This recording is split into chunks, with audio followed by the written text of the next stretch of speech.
and welcome. This is episode 153 of That Shakespeare Life.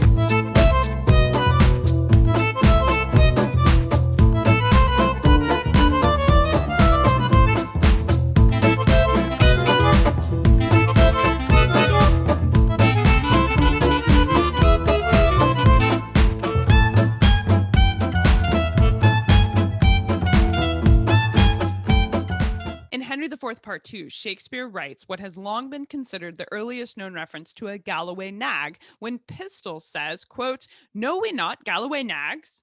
That comes from Act 2, Scene 4. If you're not a 16th century Scotsman, however, that assumption that you know what a Galloway nag is or why it's suitable for Pistol in that scene may not be as obvious as the character suggests. It turns out that in the 16th century, a Galloway nag was a highly reputable horse from the Galloway region of Scotland. The term Galloway nag is still used in parts of Scotland, England, and Australia to describe a horse of smaller stature that is fast, reliable, and what we would call an easy keeper here in the US. During Shakespeare's lifetime, the Galloway Nag was a source of contention between England and Scotland because they weren't united until the coronation of James I in 1603. As our guest this week writes about in her publication, From North to South, the Galloway Nag as an elite gift in the 16th century. Prior to the unification of England and Scotland, border laws were enacted to try and stop the trade of horses entirely, not just to Scotland, but to anywhere from leaving England without a particular license. By the time James comes to the throne when Shakespeare is 39 years old, the Galloway Nag is sought after all along the Irish Sea, as well as into the islands and coast of Scotland and down to the coast of Cumbria, with a strong reputation as a highly valuable, reliable, and trustworthy steed that people were going to get their hands on no matter what the laws said. Here today to share her research into the Galloway Nag and to present evidence of a reference to them that predates Shakespeare's use of Galloway Nag in Henry IV, Part 2, is our guest, Miriam Bibby. Miriam Bibby gained her BA Joint Honours degree in Archaeology and Geography, specializing in British prehistory at the University of Nottingham. Obtaining her Master of Philosophy in 2000 on the topic of the horse in ancient Egypt, that year Miriam also founded Ancient Egypt magazine and edited the magazine for 4 years. She has curated and worked on various museum projects with the Manchester Museum, the Clan Armstrong Trust Museum, Beamish Museum, and Gilnockie Tower. She has also worked in heritage management, being responsible for the delivery of 2 historic trails in southwest Scotland, the Eskdale Prehistoric Trail and the Border Revier Trail. Her work has been published in numerous journals and magazines, and she has presented at many conferences and day schools. She is former editor of the equestrian magazine Hoofprint and was involved at senior regional level in endurance riding in the 1980s. She is currently completing her PhD at the University of Glasgow on the influence of the Galloway horse and is a fellow of the Society of Antiquaries of Scotland. Miriam is co-editor of the newly launched international journal Chiron, which focuses on equine and equestrian history. Find links to Miriam's work as well as more information on these journals in the show notes for today's episode.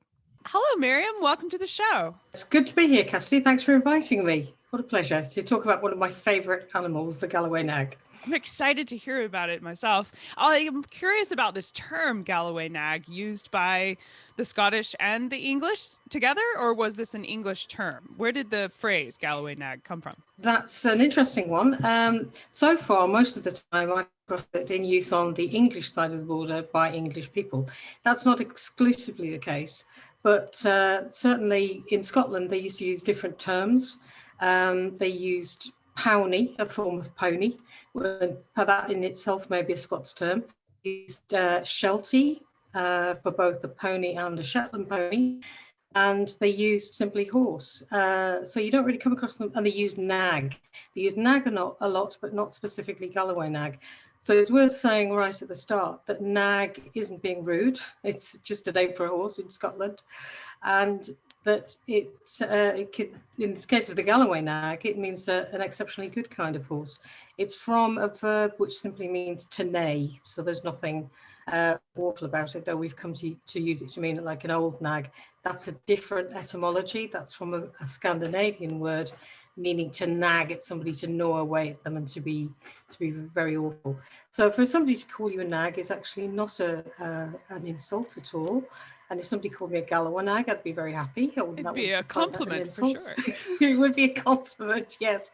Because the Scots had a term, to nag awa, to nag away, which doesn't mean to nag at somebody. It means to ride at a smooth, steady, comfortable pace, because their horses, their nags, were renowned for being smooth and comfortable and horses. But on the English side, yes, that's where you come across it. Where I'm from, in Newcastle on Tyne, in North East England, we still use the term. It's a live term. So if somebody in Newcastle were to say to me, that's a canny Gallower, I would know exactly what they meant. They'd mean, that's a really nice horse. I like that horse. But in Scotland, I see it mainly turning up much later on than the 16th and 17th centuries.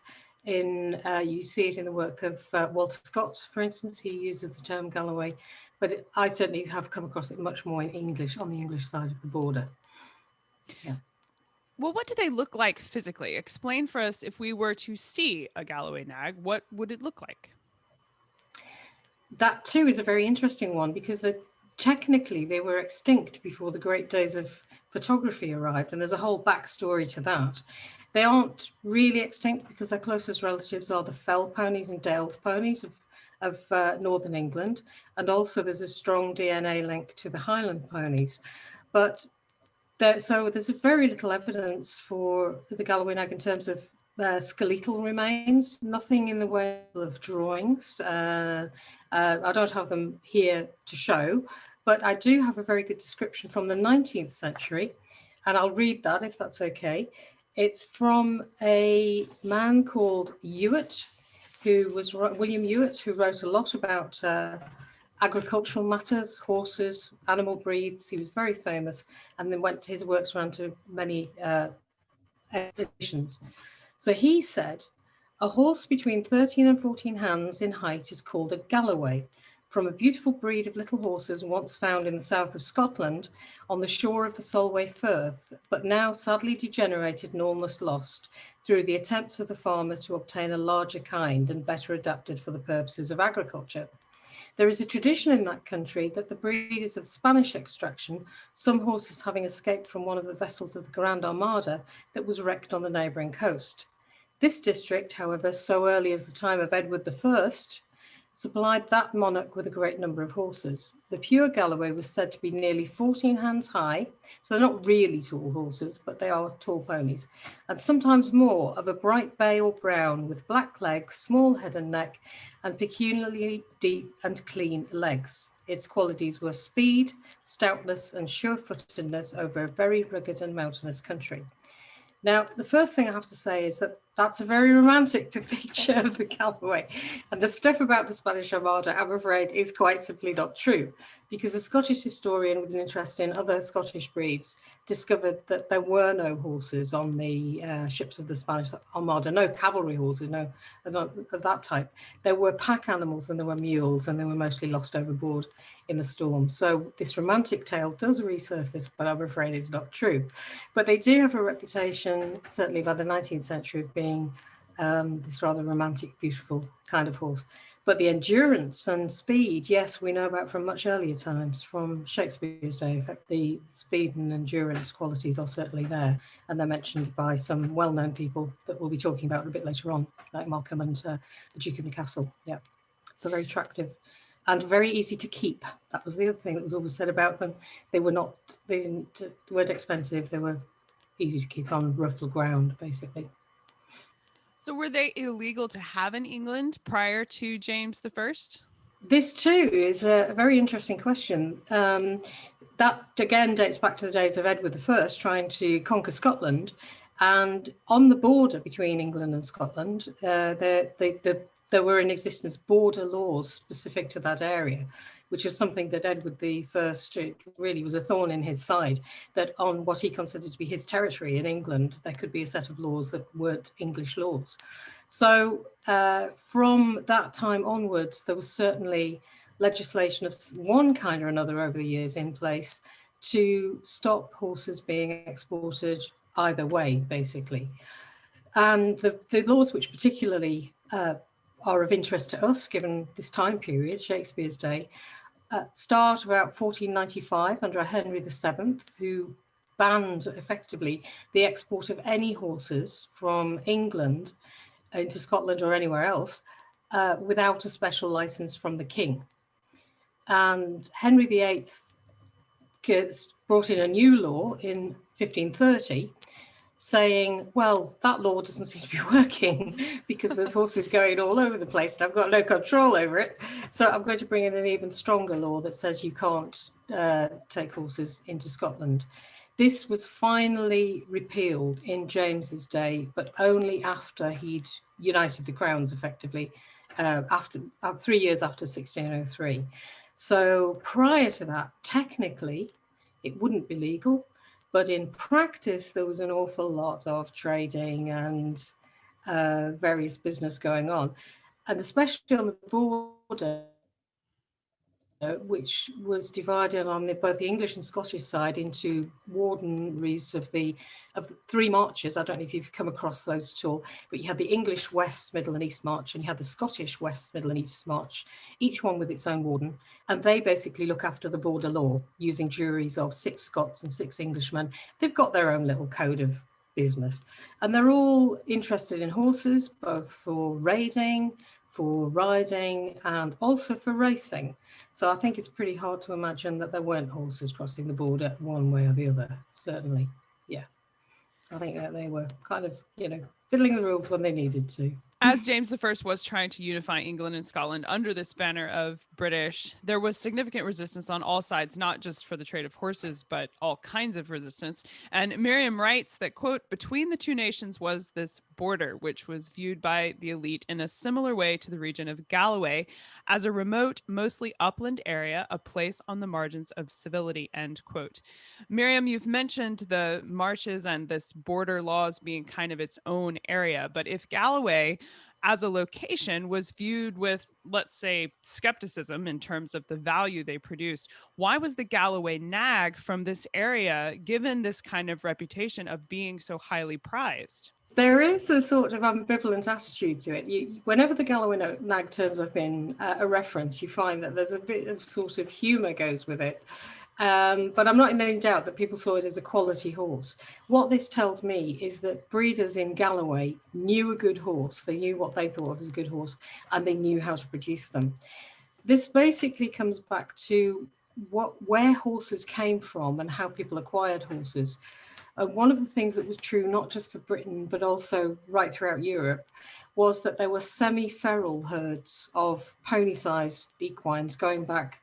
We've got documentation of this, certainly going back to medieval times and even further back, probably, but we don't know so much about it. So these were like a local resources almost, and they would run pretty freely, and people would just acquire one when they needed to have a horse. They would be improved, is the term, basically, by stallions that were owned by local monasteries, the local aristocracy. They could put to either turn out horses, so their stallions with the stock to run, or they could acquire horses and breed them and produce the kind of horses they wanted. Medieval horse breeding was very, very practical. It was, what does your horse do? They were called after what they did. So you have a courser, it's a fast horse. You have a destrier, it's a knight's horse. They had different functions. It's a very functional kind of thing. The concept of breeds only comes in much later on. So Galloway was one of the places, like uplands in Wales and Exmoor and Dartmoor, where there were semi-feral herds of ponies. We still have them in the UK. We've got Fell and Exmoor and Dartmoor and New Forest ponies that still live that kind of semi-feral existence as a resource. Galloway was one of those places, but we don't have them there anymore. They've gone. It's a great loss to our tradition. That's because not only were did they go out of fashion, but also a lot of them were used in creating the Clydesdale breed. So it was Galloway mares, and at one point, the big Clydesdale, the working horses, they were bred to larger stallions. And at one point, it was actually called the Galloway Clydesdale because there was so much Galloway in it. So, but we've lost the Galloway as one of our native ponies, while we still have many of the others. So it tells me that the people that were living in Galloway knew what the good types of horse were, and they knew how to produce them, and they knew how to get them to the people that needed them in the markets. The people who actually raise horses or look after horses, guard horses, living a semi-feral existence like that, they don't necessarily they're not necessarily involved in the selling of them, or they sell them on to a market or to somebody's agent, say an aristocrat's agent. And it's only when they get into the aristocratic household that we're able to tell that these animals are there at all, because then they're given a name or they're recorded. Prior to that, years ago, there may be no record for them at all. But we do know that it was pretty much ordinary people, ordinary farmers who were involved in the first stage of the trade. And of course, on the border, constant warfare going on, particularly in the 16th century. Horses, you need horses, definitely. And they knew what they were doing in Galloway.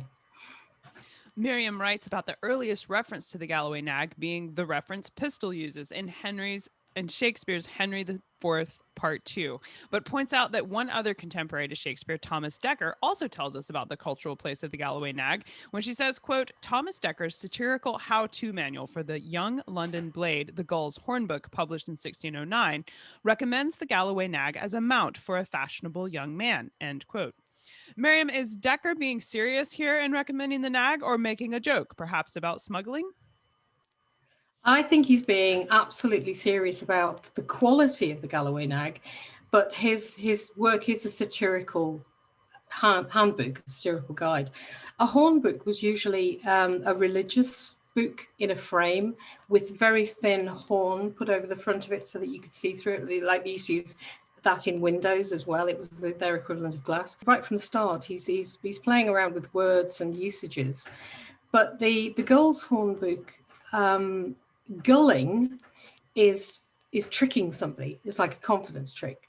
If you gull someone, if you read the rogues literature of the period, which is really, really fascinating, there were all sorts of different ways to trick people out of money or goods, or just basically all sorts of trickery going on. Dekker was one of the authors that was involved in this kind of description. So you gull someone, you trick them, or you can be a gull, that means you were tricked. So this whole handbook is about trickery, but who's tricking who? So in that sense, I think we have to be cautious when we're reading it as to where the trickery is going on. And the fascinating thing is that some of those tricks are still alive and well, and they've just been upgraded for the internet age. You know, you can still see them using the same methods.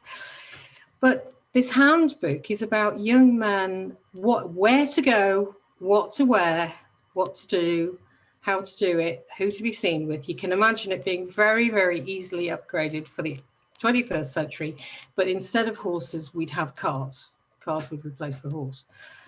The description that's of relevance to us, if you don't mind me just reading that. First, having diligently inquired out an ordinary, which is a type of eating house inn, of the largest reckoning, whither most of your courtly gallants do resort, let it be your use to repair thither some half hour after 11. Don't get there too early, whatever you do. You'll be all on your own. Nobody will be there. For then you shall find most of your fashion mongers planted in the room waiting for meat. Ride thither upon your Galloway nag or your Spanish jennet, a swift ambling pace, in your hosen doublet, gilt rapier and poniard bestowed in their places, and your French lackey carrying your cloak and running before you, or rather in a coach, for that will hide you from the basilisk eyes of your creditors and outrun a whole kennel of bitter-mouthed sergeants. These are young men that are getting into trouble all the time, basically. And the horses that they want to ride, he puts the Galloway nag first, and the Spanish jennet that we know for a fact was a very popular, high-quality, high-class horse of the time. But he puts the Galloway nag before that. So that tells me that the Galloway nag is probably very fashionable at this point. He's having a bit of a dig at the people who find it fashionable. It might even be that we're supposed to compare the two, that the Galloway nag's what you ride if you're looking for trouble. If you're looking for a fight, you ride a tough little street nag. And if you're going on a date, or you're going to try and get money out of someone, or you want to look your best, perhaps it's your Spanish jennet that you mount instead of your Galloway nag. There are subtleties, so many subtleties here, that of course we can't get the detail of anymore, but we can see it in modern terms. You can really see what's going on. These young men are going from, tavern to bordello to playhouse, and they're causing trouble at every step of the way, and they've got to have the right clothes and the right horse to go with it. So we've associated the Galloway nag with being the reliable horse you'll want if you're in a scrape somewhere. But were they associated also with racing? Were they good at being fast? You mentioned their speed earlier. Yes, very good. And they turn up in the very early records of racing. Prior to the foundation of the thoroughbred, Galloway racing was very popular. A lot of people know about some of the stories of the later development of the thoroughbred, the three so-called founding fathers, Darley Arabian, the Godolphin Arabian, and the Bailey Turk. But there was a whole organized form of racing before that. It started as early as the 1500s, where people are having races which are matches generally between different horses, and they're run over different heats. And the winner gets a silver or gold bell or a silver or gold plate. They're very important things. And we do know that Galloways were still, the term Galloway was being used right into the foundation of the general stud book in the 18th and 19th centuries. But we don't know quite what it means genetically. That's one of the issues. But we know that in the early days, yeah, Galloways were fast. They were used for racing. And recent DNA research has shown that it was mostly likely that the speed gene came from a Galloway mare, rather an unknown Galloway mare. We know the names of so many horses that have created horse breeds, but we don't know the names of some of the early ones. But the Galloway, the Irish hobby, yes, they were the first race horses, if you like, and provided some of the foundation material for the thoroughbred and some of the critical material for the thoroughbred, the speed. Yeah. In her work, Miriam writes about one account that gives Galloway nags a specific reputation for reliability. She writes, quote, "The Galloway came in for special praise from Markham, who spoke well of it in his Complete Horseman of 1607 as not short of the best nags that are bred in any country whatsoever. For soundness in body, they exceed the most races that are extant, as daily experience shows in their continual travelings, journeyings, and forehuntings," end quote. Miriam, does Markham's Galloway reference indicate that Englishmen were buying and selling horses on an international marketplace during Shakespeare's lifetime for these qualities? Were they that valued that they were risking the laws and everything to buy and trade them? That's a very interesting point, actually, because what's happening is in medieval times, as I said, we have this focus on function. It's what horses do. It's not where they're from or what they're called. But certainly from late in Elizabeth's reign, from say, 1560 onwards, which is I think was the publication of Blundevilles' first book on horses and horse types, you're starting to see a new approach coming in, which is where does that horse come from? What type of that horse is that horse as named by place? So is that a Spanish horse? Is that a French horse? Is that an Italian horse? Is that a Neapolitan horse, which is a very good war horse?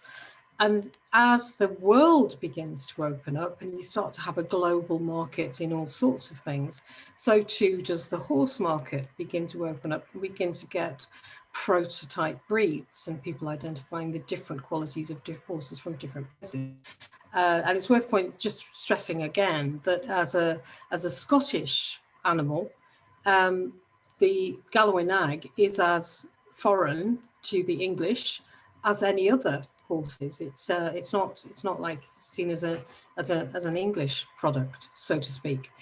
So we get one or two kind of very conservative commentators saying, "Oh, you don't want to be buying all these foreign horses. What you want is good English horses. The English are very good at raising horses. Why are we buying all these foreign ones?"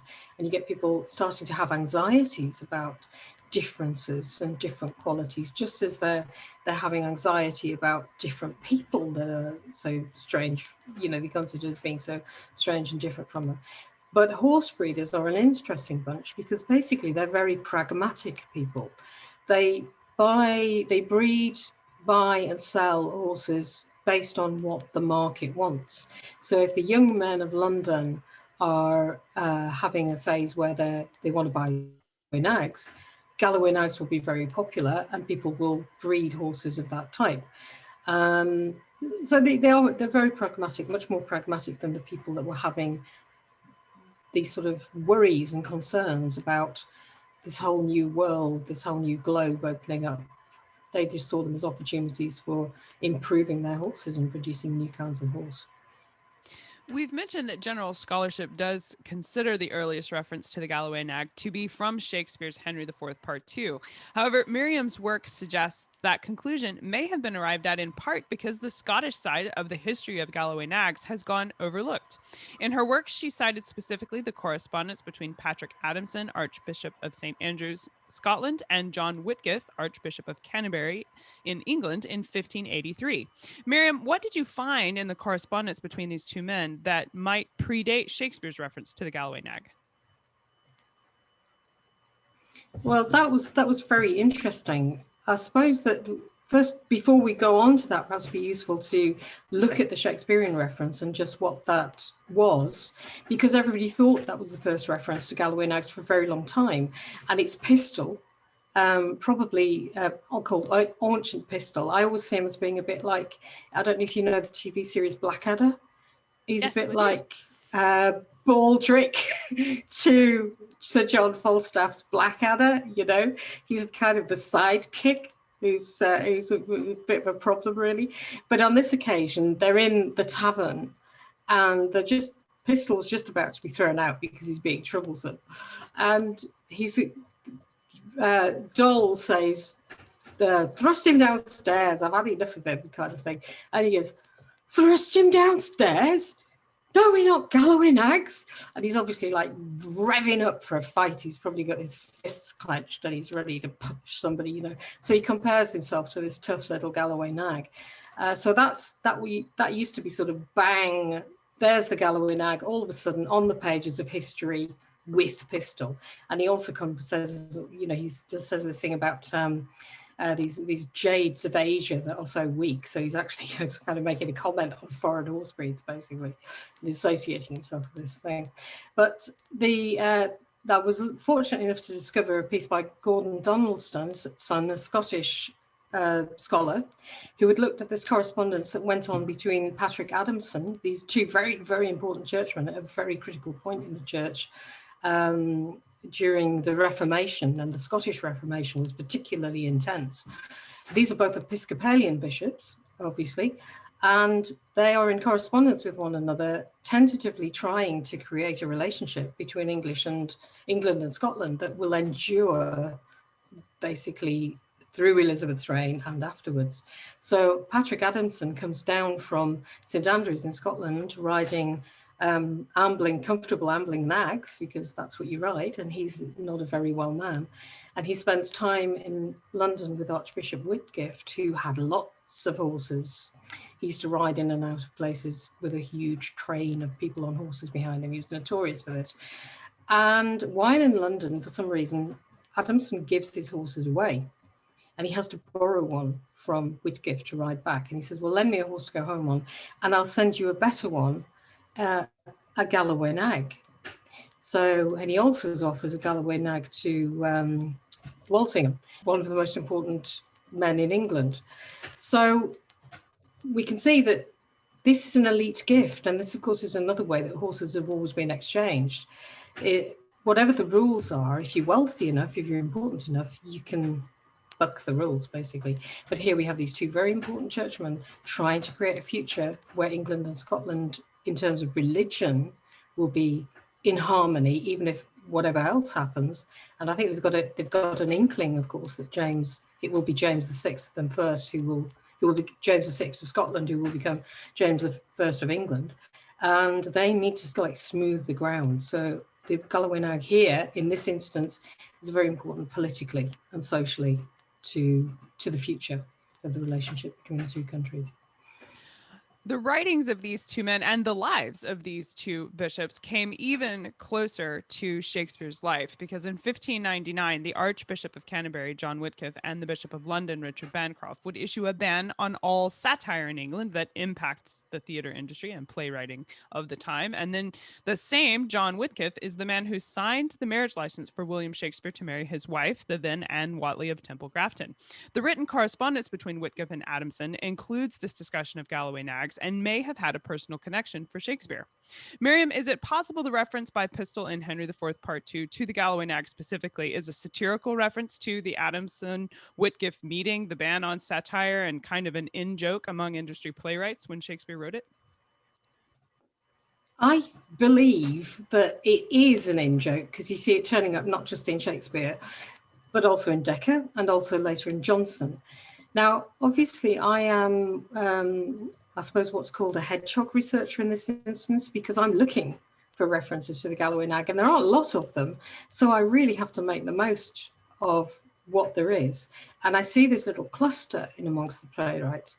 Now, of course, around that, there's a huge world of their jokes, their in-jokes, their satirical comments. But what I focus in and what I try to get the most from is the Galloway Nag reference.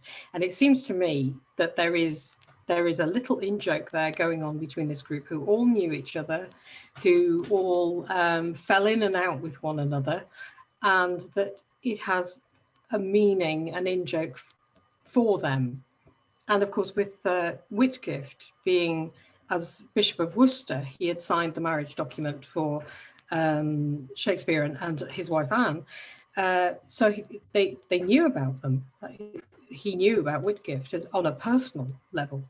When the ban on satire came in, it has been suggested that this was actually a boon for, because that was a sort of written satires, a boon for the playhouses because satire could continue in plays. Effectively, it sort of took over. I've read a couple of scholars suggest that. So that in itself is interesting, and that again picks up with Ben Jonson later on and his use of the term Galloway Nag. I believe that, yeah, it was one of the in-jokes of the time, one among many, basically, but with that strange personal edge for Shakespeare. Yeah.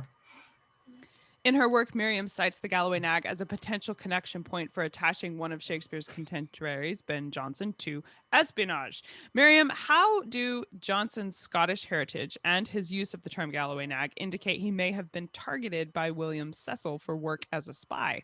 Ben Jonson is a very interesting character. His grandfather was Scottish, from Annandale, but he was very much a Londoner, very much part of the capital, very much part of that group of playwrights.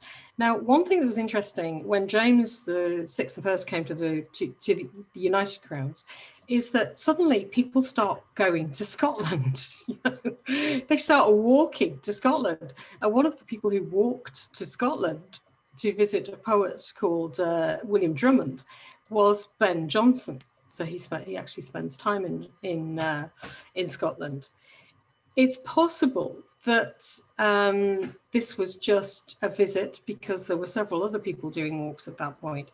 But it's also possible that there was some espionage behind it.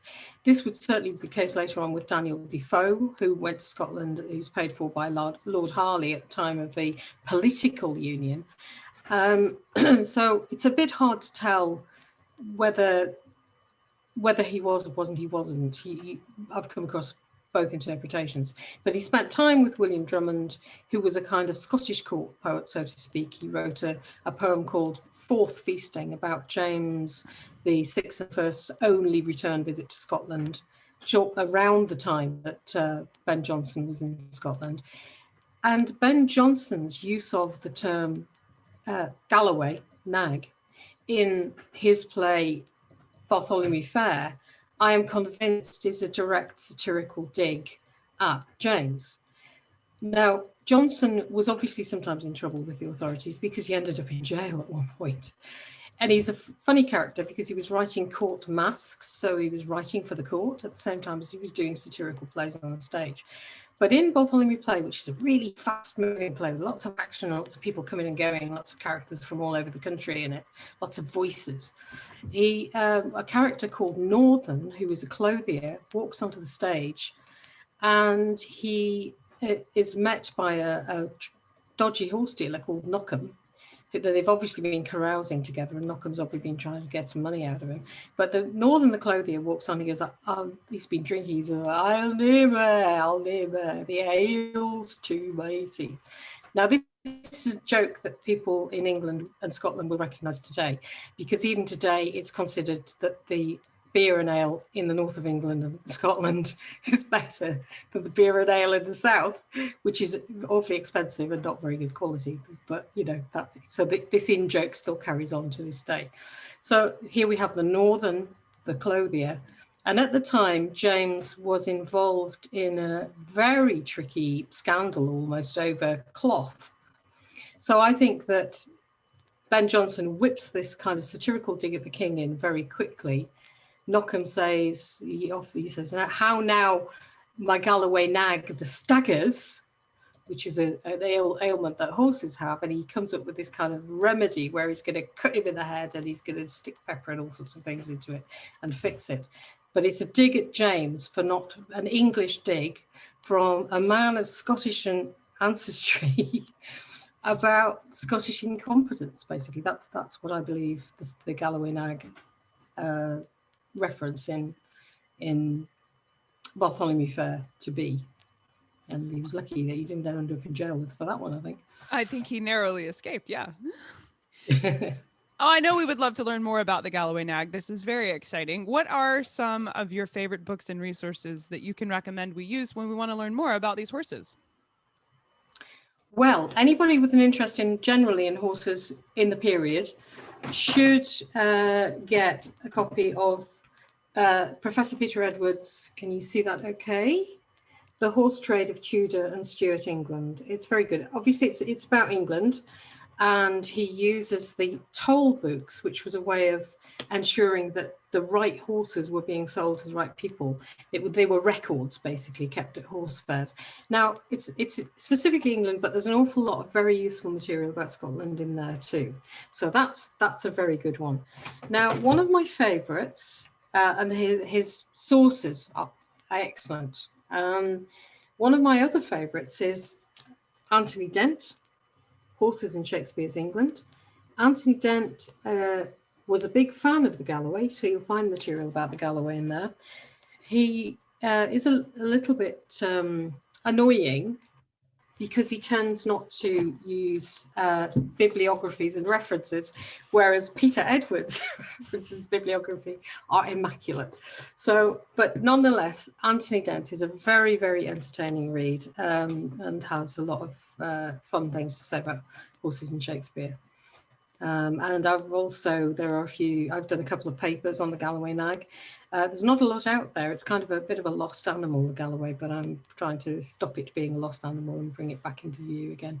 Which we really appreciate because now we get to know about this. And we will link to both of these books that Miriam recommends, as well as Miriam's papers that you can read too, which are great resources for learning more about this horse and how it fits in with Shakespeare's history. So make sure you check out the show notes to find links to those. Miriam, we ask everyone this next question here at That Shakespeare Life, and that's, what's the one book you would take with you on a deserted island? My friends in England tell me I'm supposed to allow you the complete works of Shakespeare and a copy of the Bible, so your choice would be in addition to those. The complete works of Shakespeare and the Bible are brilliant, actually, to any researcher, and to a researcher with an interest in the horse, they're super interesting because there's lots of references to horses in them. So I'd have a field day with those two books from the very beginning. It'd be excellent. Now, for my own book, this is so hard because I've got so many favourite books. But the one I tend to return to is a book called The Master and Margarita by a Russian author called Mikhail Bulgakov. And this is a marvelous kind of book with lots of devilish, anarchic goings on, with a sort of demon cat called Behemoth, who is very entertaining. It's a very fast and funny book, but it's not just that. It combines politics and philosophy and the supernatural, witches and all sorts of things in what's a fantastic ride that just carries you along. So I guess it's a bit like the Galloway, that it's a fast, smooth ride and you just go along with it and all these devilish goings on and really enjoy it. There aren't really any horses in it until towards the end, when there's a beautiful supernatural scene involving horses in this strange supernatural landscape. So it is a book I can read and reread and get right inside with the characters. And I think given that I can only take one other book with me, it would have to be that one. I think that's a wonderful choice, which we've never had mentioned on the show before. So we'll make sure to link to that one in the show notes as well, so you can read this beautiful supernatural story with the horses at the end. So what's next for you, Miriam? What are you working on now that you're excited about?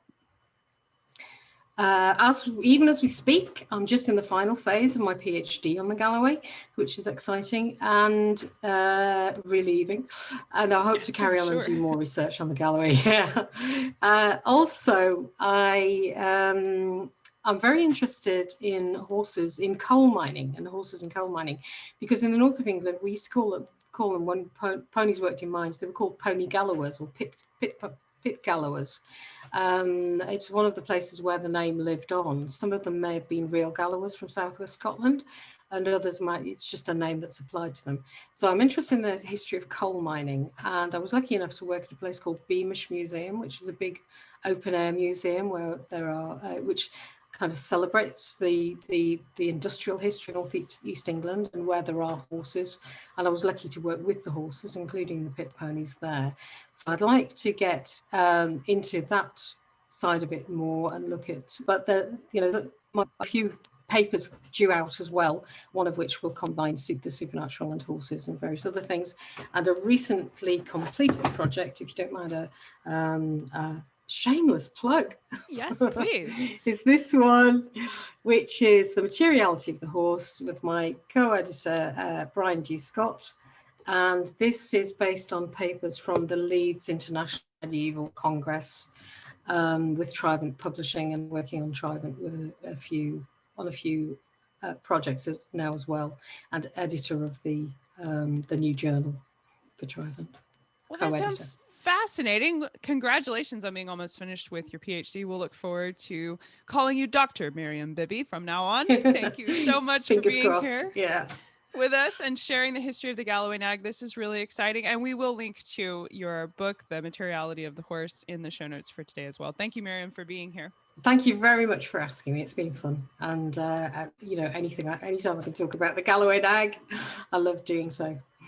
Find links to more information on Miriam Bibby, her work into the Galloway Nag, as well as links to Henry IV Part 2, where you can read Pistol's reference to the Galloway Nag, along with all of the archival images and drawings we could find to tell you more about the places and the attributes of these beautiful horses. Find all of this packed into the show notes for today's episode at CassidyCash.com/episode 153. That's CassidyCash.com/EP153. That's it for this week. I'm Cassidy Cash. Thank you for being here. I hope you learned something new about the Bard. I'll see you next week. Bye-bye. Thank you for listening to That Shakespeare Life. As always, the best conversations happen after the episode over at CassidyCash.com. Become a part of a vibrant Shakespeare conversation by adding your voice over at the website. Until next time, remember, when you want to know William Shakespeare, you have to go behind the curtain and into That Shakespeare Life.